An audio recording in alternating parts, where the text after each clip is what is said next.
আসসালামু আলাইকুম। একটা বয়েস আপনারা শুনছেন, জানি না স্পষ্ট বয়সটা বুঝতে পারছেন কিনা। তবে এটা বিস্তারিত হই।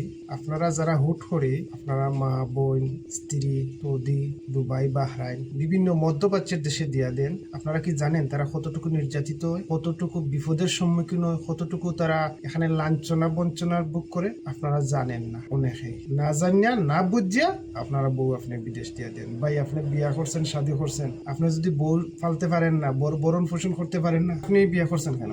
পরের মেয়ে আনিয়া এইভাবে দেশের বাইরে ফাটাইয়া তার জীবন বিপন্ন করেন কেন? আপনি পুরুষ, লজ্জা করেন আপনার? এই যে বয়সটা আপনাদের আমি শোনাইলাম, জানি না কতটুকু স্পষ্ট।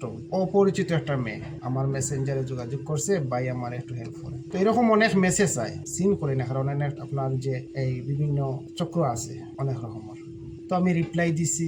রিপ্লাই দেওয়ার পরে জানতে চাইছি কি সমস্যা। এই মেয়েটা সৌদি দালাল চক্রের মাধ্যমে গেছিল, যাইয়া এখানে 6 মাস সে তার জীবনের সর্বোচ্চ পরিশ্রম করছে। করিয়া যখন সে সর্বোচ্চ নির্যাতনের শিকারের পরিস্থিতি সম্মুখীন, তখন সে তার যে দালাল চক্র তাদের সাথে যোগাযোগ করছে, তারা কোনো রেসপন্স করে নাই। তার ঘনিষ্ঠ অতি আপনজন মানুষ তারা এখানে নিচে প্রতারণা করিয়া নিয়া তারে দিয়া দিছে খাদ্দামা দিছে, তার সাথে যোগাযোগ রাখে নাই। যোগাযোগ করলে কোনো রেসপন্স করে নাই। যে যখন বিপদের সম্মুখীন, তখন বিভিন্ন মানুষের সাথে সে যোগাযোগ করছে, তার মধ্যে আমি একজন। মেয়েটার অসংখ্য অসংখ্য বয়েস আমার কাছে আছে এবং মেয়েটার একটা ভিডিও রেকর্ডও আছে। কিন্তু একটা মেয়ের ভিডিও বা পরিচয় অনলাইন সোশ্যাল মিডিয়ায় দিতে আমি আনইজি ফিল করি। কারণ গরিব হইলেও তো তার একটা পারিবারিক সম্মান আছে, তার গ্রামের একটা সম্মান আছে, তার শ্বশুর বাড়ির একটা সম্মান আছে, সে তো একটা মানুষ। সেই কারণে আমি তার ভিডিও বা ভয়েস বা তার পরিচয় পাবলিশ না করিয়া আমার জায়গা থাকি তার সাথে ওই দালাল চক্রের সাথে বিভিন্ন মাধ্যমে যোগাযোগ করিয়া মেয়েটা তার বিপদ থেকে উদ্ধার হয়েছে, মেয়েটা এখন দেশে আছে। আমি চাইলে মেয়ের ভিডিও বা মেয়ের টোটাল ভয়েস পরিচয় আমি দিতে পারতাম, আমি দিছি না। কারণ হইল গিয়া বাংলাদেশে কফি সাংবাদিকও হল এটা নিয়ে নানান তাদের মনের মাধুরী মিশাইয়া বিভিন্ন নিউজ করব।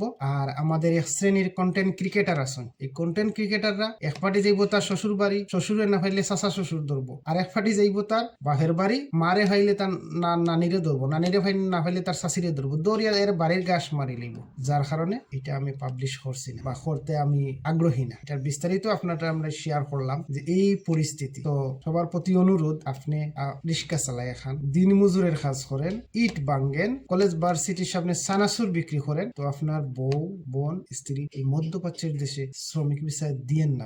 এইভাবে একজনের বয়েস আপনি শুনছেন, একজনের গল্প আপনি শুনতেছেন, হাজার হাজার এই বাংলাদেশি মহিলা শ্রমিকরা মধ্যপ্রাচ্যে নির্যাতনের শিকার। অনেক সময় দেখেন তো বিভিন্ন অনলাইন বা বিভিন্ন মাধ্যমে নিউজ হয়, কিন্তু এদের জীবনটা বিপন্ন হয়ে যায়। আমাদের বাংলাদেশি নারীরা এরা গৃহিণী, এরা তো হার্ড মাইন্ডের নাই, স্ট্রং চিন্তাধারার নাই। এরা সংসার বাড়ি বাচ্চা কাচ্চা এগুলা নিয়েই থাকতে স্বাচ্ছন্দ্য বোধ করে, এগুলার মধ্যেই তাদের বেড়ে ওঠা, এগুলার মধ্যেই তাদের জীবন। অতএব আপনি বউ ফালতে পারেন না, বিয়ে করেন না। সে বলছে আপনার বিয়ে করবেন, আপনার তো বিয়ে করার দরকার নাই। আর বিয়ে করিয়া ফোরের মাইয়ারে আপনি দেশের বাইরে পাঠাইবেন, ওইখানে সে সর্বোচ্চ নির্যাতনের শিকার হইব, আপনার টাকা পাঠাইব, আপনি ওই টাকা খরচ করবেন ইচ্ছে মতো। আপনি পুরুষ নামের কলঙ্ক, আপনি একজন ব্যর্থ পুরুষ।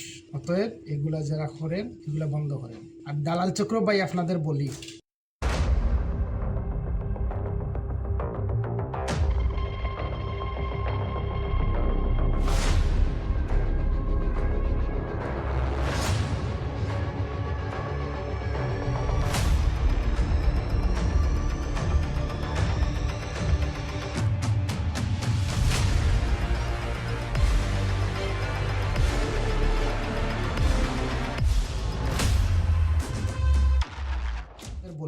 আপনারা সোজা হয়ে যান। প্রবাসে যে কোনো দেশে কোনো না কোনো মিডিয়ার মাধ্যমে, কোনো ট্রেভেলসের মাধ্যমে, দালালের মাধ্যমে সবাই আমরা হয়েছি, কিন্তু আপনাদের নীতি নৈতিকতা একটু ভালো করেন। আপনি দালালি করেন সমস্যা নাই, কিন্তু আপনি ভালো কাজটা করেন, ভালো সেবাটা দেন। আপনি একজন মানুষের দেশের বাইরে পাঠাইলেন, আপনার সাথে যোগাযোগ করলো, আপনি কোনো রেসপন্স করেন না। আমার কাছে ওই দালালের নাম্বার, ট্রেভেলসের নাম, ঠিকানা টু জেড আছে। আমি এবং দালাল চক্রের সাথে কথা বলছি, আমি চাইলে আপনাদের নাম ঠিকানা সবকিছু পাবলিশ করতে পারি, কিন্তু আমি করতেছি না। কারণ ওই মেয়েটার পার্সোনালিটি, পারিবারিক সব সম্মান চিন্তা করি। অতএব আপনারা ভালো হয়ে যান। ধন্যবাদ সবাই।